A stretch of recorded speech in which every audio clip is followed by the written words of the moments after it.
Bem-vindo a Maputo. Bem-vindo à segunda conferência de AFCAP. If you're thinking of reaching for your headphones, don't worry, because that's about all the Portuguese you'll hear from me today. One thing about this conference that AFCAP has organized, I think, is quite good. First of all, we have been able to learn of what works and what activities and research programs that are ongoing in other parts of sub-Saharan Africa. The study found that in most of these farms, majority of workers were women. Like this farm where 90% of women were workers, they were harvesting French beans. And the role of man was just, we found only one man who was just doing supervisory work. But also they do weeding and land preparation.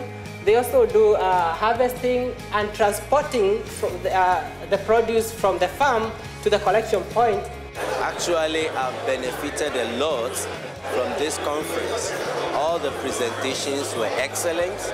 In mid-1990s, rural roads in sub-Saharan Africa estimated at 50 billion in asset value. But do we know the current asset value now? I mean, most of the countries have a network which is really estimated because it's not classified and because it doesn't have a specific ownership. This will help us when we go back to our country to see how we can improve this. The aim of this is to help us have increased better community access to our communities and improve their livelihood. The missing link for me, we consider as a program, transport and the missing link.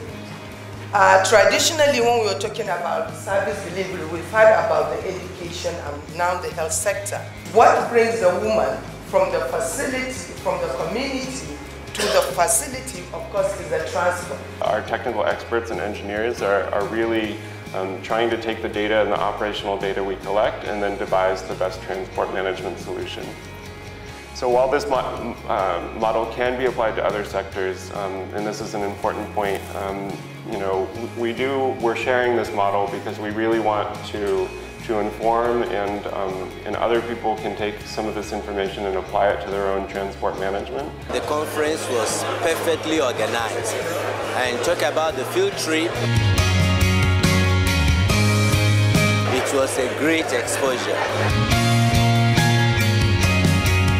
I think AFCAP, this is the way to go for the countries in sub-Saharan Africa if we are to achieve a better living for our people.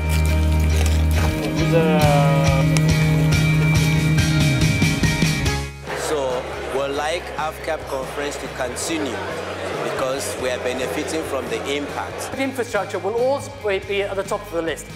We're measuring transport services, but the operators, their first thing will be say, it's the road that matters. Therefore, road infrastructure has got to be somehow integrated into the operator perspective. They will say, what is the market demand? What is their income from providing it? What are their expenses? What are their profitability of it?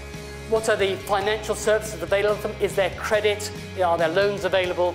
What are the technical services? Can they get spare parts? Are there garages, mechanics? This is a section of road in Bagamoyo in Tanzania. We looked around and we found some very nice naturally occurring stone. So we said, on this section of road, we're going to demonstrate hand-packed stone.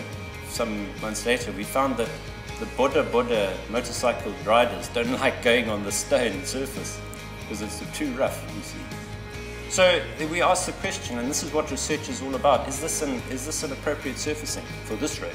But then when you look at the two other pictures we have on the side, to look at the contrast, most of these rural communities do not have access to good roads. The roads are almost non-existent. I want to thank this conference. I think it's the best and it's the way to go. Long live Africa.